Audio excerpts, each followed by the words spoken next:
हे मधुसूदन, तुम कहते हो कि सर्वव्यापी परमात्मा की शरण में आओ, परंतु उस परमात्मा का स्वरूप क्या है? मुझे अपना वो स्वरूप बताओ जिसकी पूजा की जाए, क्योंकि संसार में भिन्न भिन्न लोग भिन्न भिन्न देवताओं की पूजा करते हैं। क्या वो पाप है? नहीं अर्जुन, पूजा कभी पाप नहीं होती। और जो प्राणी भिन्न भिन्न देवताओं की पूजा करते हैं वो भी वास्तव में मेरी ही पूजा करते हैं, क्योंकि इस विश्व के कण कण में मैं ही समाया हुआ हूं। ज्ञानी जन अपने ज्ञान चक्षुओं से मुझे हर जगह हर प्राणी के अंदर देख सकते हैं। एक विद्वान ब्राह्मण में भी मैं हूं, तो एक चांडाल के अंदर भी मैं हूं, गौ में भी मैं हूं, तो एक कुत्ते में भी मैं हूं, हाथी में भी मैं हूं, तो चूंटी में भी मैं हूं। विद्या विनय संपन्ने ब्राह्मणे गवि हस्तनी शुनि चैव स्वपाके च पंडिता समदर्शिना। हे पार्थ, इसीलिए अपनी अपनी श्रद्धा के अनुसार प्राणी जिस जिस रूप में भी मेरी पूजा करते हैं वो मेरी ही पूजा करते हैं। इसलिए जो जो सकामी पुरुष जिस जिस देवता के स्वरूप को श्रद्धा से पूजना चाहते हैं, मैं उस भक्त की उस देवता के प्रति श्रद्धा को स्थिर कर देता हूं।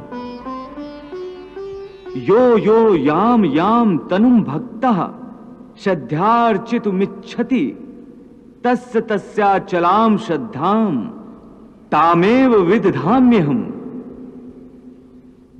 इस प्रकार बहुत से जन्मों के पश्चात उसे जब ये ज्ञान हो जाता है कि इस सारी सृष्टि में मुझ वासुदेव के सिवाय और कुछ नहीं है, तो ऐसा ज्ञानी महात्मा अंततः मुझे ही प्राप्त होता है।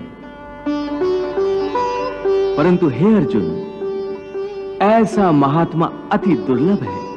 परंतु हे केशव, प्राणी तुम्हें छोड़कर भिन्न भिन्न देवताओं की पूजा ही क्यों करते हैं? हे अर्जुन, मैंने तुम्हें पहले ही बताया है कि इस त्रिगुणात्मक सृष्टि में प्राणियों के कर्म, उनकी वृत्ति, उनकी श्रद्धा भी त्रिगुणात्मक होती है। इसीलिए अपनी अपनी श्रद्धा के अनुसार सत्व गुण वाले देवताओं को पूजते हैं।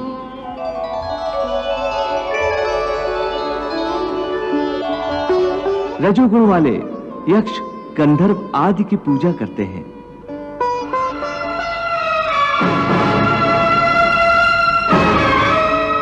और तमोगुण वाले प्राणी भूत प्रेतों को पूजते हैं।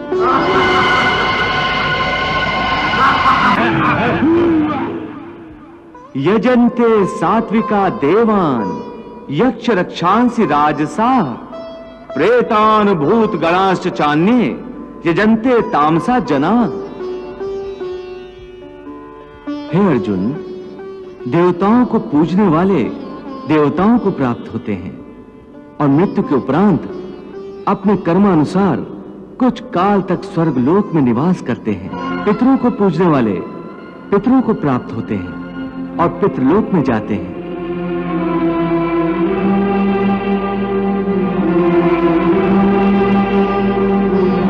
और भूत प्रेतों को पूजने वाले भूतों को प्राप्त होते हैं।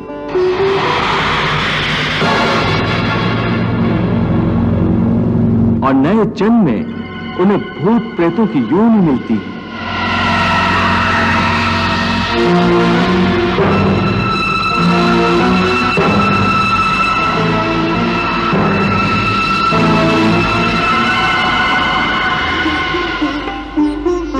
हे केशव, तुम्हारे कहने के अनुसार मनुष्य अज्ञान के अंधेरे में अपने अहं का हाथ पकड़े भटक रहा है और इसलिए समर्पण नहीं कर पाता, अर्थात अज्ञान ही समर्पण के रास्ते की चट्टान बन जाता है। तो अज्ञान के अंधकार को दूर करने और ज्ञान प्राप्त करने का सरल साधन बताओ। श्रद्धा। हे अर्जुन, ज्ञान प्राप्त करने का मूल साधन केवल श्रद्धा है। श्रद्धा के बीज से ही विश्वास का अंकुर फूटता है।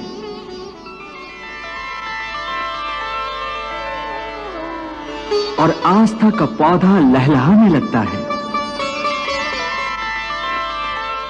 फिर इसी पौधे पर ज्ञान के फूल खिलते हैं। श्रद्धावान लभते ज्ञानम तत्परा संयतेन्द्रियः ज्ञानम लब्ध्वा पराम शांतिम अचिरेण अधिगच्छति।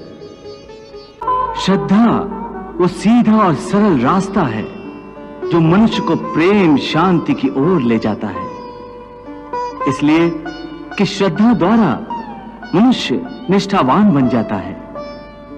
और जिस मन में श्रद्धा नहीं होती, वो मन संशय और शक के अंधेरों में इस प्रकार भटक जाता है कि उसे ना तो इस लोक में सुख का रास्ता मिलता है और ना परलोक में उसे शांति प्राप्त होती है। जिस मन में श्रद्धा नहीं होती, वहां शंका होती है। जैसे जहां उजाला नहीं होता, वहां अंधेरा नहीं होता।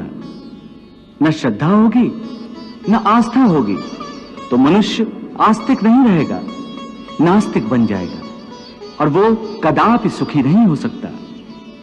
हे अर्जुन, संशय के अंधकार को ज्ञान के प्रकाश से जो नष्ट कर देता है और ज्ञान द्वारा प्राप्त बुद्धि की प्रेरणा से अपने आप को समर्पित कर देता है, उसे कर्म नहीं बांध सकते। इसलिए हे पार्थ, अज्ञान के कारण जो संशय तेरे हृदय में उत्पन्न हुए हैं, उन्हें ज्ञान और विश्वास की तलवार से काट कर अपने कर्म रूपी युद्ध के लिए कमर बांध कर खड़ा हो जा।